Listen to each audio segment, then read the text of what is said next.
How did the Prophet ﷺ meet Khadijah? How did this come about? Now, it so happened that Khadijah's older sister had a flock. She had a herd of camels.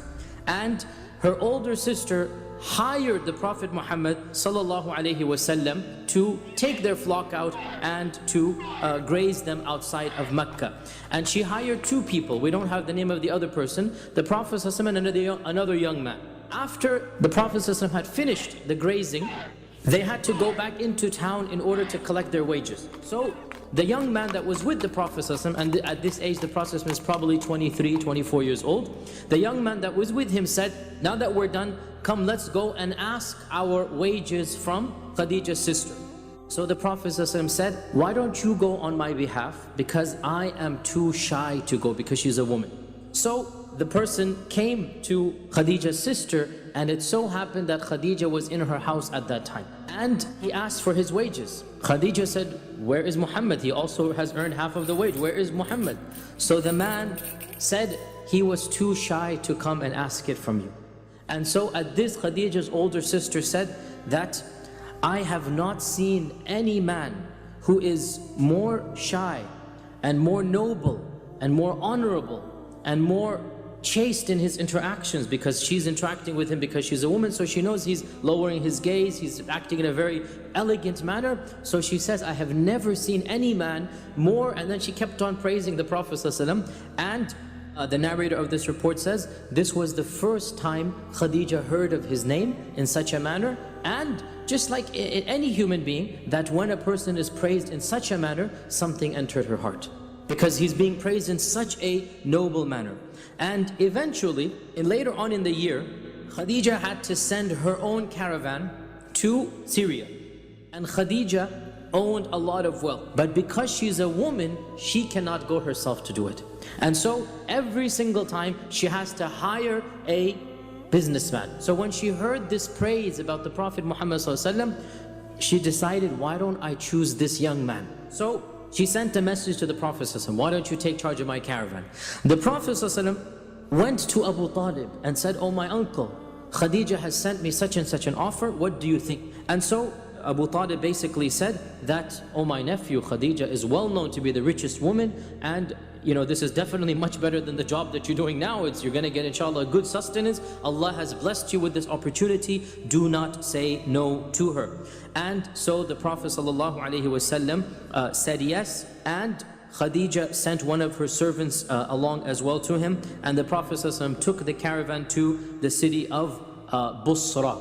So Khadijah had sent her servant, the name is given is Maysara generally, and when Maysara came back, so the Prophet went to Basra and then returned. When the Prophet came back, Maysara told Khadijah of the care and concern that the Prophet had shown, of his honesty, and the Prophet made double or triple, the Arabic says ad'af, which means many times more, the Prophet that anybody else had made before him.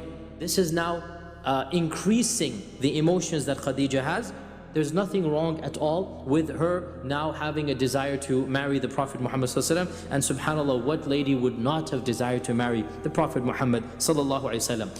The details differ about how the proposal came about, but they all agree about one thing. Khadijah was the one who instigated it. In one version, Khadijah told a friend, or it says another servant of hers who was an elderly lady by the name of Nafisa, it is said that she expressed an interest in marrying the Prophet ﷺ. And so Nafisa said, leave this to me, I will arrange it.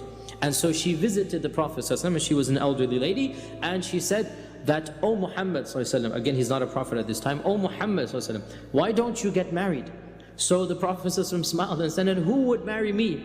Because I am the orphan, poor person of the Quraysh. I'm an orphan and I'm poor. Who's going to marry me? And so Nafisa said, what if Khadijah wanted to marry you? What if Khadijah? So she's not saying Khadijah is sending me, but it's there, what if my master, what if my friend Khadijah wanted to marry you? And the Prophet ﷺ was quiet, and then he said, why would she want me? Notice he didn't say, I'm not interested in her. He's wondering, why would she want me? So the message is given that he is interested. Because he didn't say, no, I'm not interested in her. Rather, he's thinking, why would she want somebody like me? Because he considered himself to be not somebody that was worthwhile, but subhanAllah, he is Rasulullah, and he was going to be Rasulullah. And so Nafisa went back and told Khadijah, and there the matter then went to stage 2. Ibn Ishaq says, by the way, that this marriage took place in the month of Safar. In the month of Safar, 3 months after he returned from Basra. 3 months after the journey. So for 3 months there was this back and forth. Ibn Hajar and others point out that Khadija's father had died. That her uncle Amr ibn Asad became her wali, and Abu Talib came with the Prophet ﷺ, and Abu Talib performed the khutbah. He performed the sermon, and the sermon is recorded in one of the early books that Abu Talib began by praising Allah subhanahu wa ta'ala, and then talking about the lineage of the Quraysh. That's what they always talked about, that we are the noble descendants of Ibrahim and Ismail, that Allah has blessed us with this and this, and that of the blessings we have is that we are the caretakers of the Kaaba, and Allah has blessed us to be the people of Mecca. And my nephew, the Prophet Muhammad sallallahu alaihi wasallam, my nephew is the one who is no comparison with any other young man in all of Mecca, in his manners and his nobility and his lineage. And he has proposed to your noble lady, Al-Karima, your noble daughter, your noble lady, Khadijah, with a mahr of 12 uqiyya wa nishan. Uqiyya is a nugget of silver. So 12 nuggets of silver with a little bit of coins of silver as well. And so he gave the khutbah. At this, Amr, Khadijah's uncle, stood up and said, this is a young man who cannot be refused. We accept the proposal. The blessings of Khadijah are simply too numerous to mention. She was the first to believe in the Prophet ﷺ. She comforted him as soon as the revelation began. She was the one who thought, let's take him to Waraqa ibn Nawfal. Let's take him to somebody who knows what's going on and ask what is happening. She was the only one whom Jibreel would come in the household of Khadijah. He would not enter any other household, any other wife's house. Any other wife's house he would not enter later on. Aisha, Salama, no one. He only entered the house of Khadijah. And Jibreel told the Prophet ﷺ, once when the Prophet ﷺ was sitting in Mecca, the Prophet ﷺ said to Khadijah that, oh Khadijah, here is Jibreel. Because Jibreel would enter and Khadijah was in the house, the only wife he would enter. Here is Jibreel, and he is sending Allah's salam upon you, subhanallah. He is sending Allah's salam upon you, and He is giving you the glad tidings of a house in Jannah where there's not going to be any noise and any struggling. You will have peace in that household. And so Khadijah responded that, Inna Allaha huwa as-salam. Allah is as-salam. وَعَلَى جِبْرِيلَ السَّلَامِ. And may salam be upon Jibreel. وَعَلَيْكَ يَا رَسُولَ اللَّهِ السَّلَامِ. And may salam be upon you, Ya Rasulullah. This was Khadijah's response. We had already said that Khadijah had been married twice before. From her first marriage, she had a son named Hala. Hala accepted Islam eventually and lived a noble life with the Prophet Muhammad sallallahu alaihi wasallam.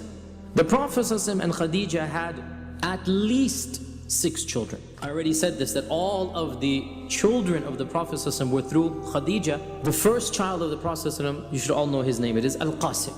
It is said that Al-Qasim had reached the age where the boys could ride on the camel, 6, 7, 8 years old. And then he passed away. And then the Prophet ﷺ had Zainab, Ruqayya, Kulthum, and Fatima, the youngest daughter, 4 daughters. And then he had his final son with Khadijah, and that is Abdullah. And Abdullah died in infancy without even in Islam. He was born after the Wahi and he died in Islam. Of course, the 4 daughters, all of them lived to maturity, all of them married, and the 3 of them died in his own lifetime. So he ﷺ buried his own daughters with his hands. The 3 daughters he buried with his own hands. Only Fatima outlived him. And then of course he has Ibrahim. Now Ibrahim, by the way, was not born of his wife, it was born of his maidservant, his Amma. None of the other wives of the Prophet ﷺ became pregnant other than Khadijah.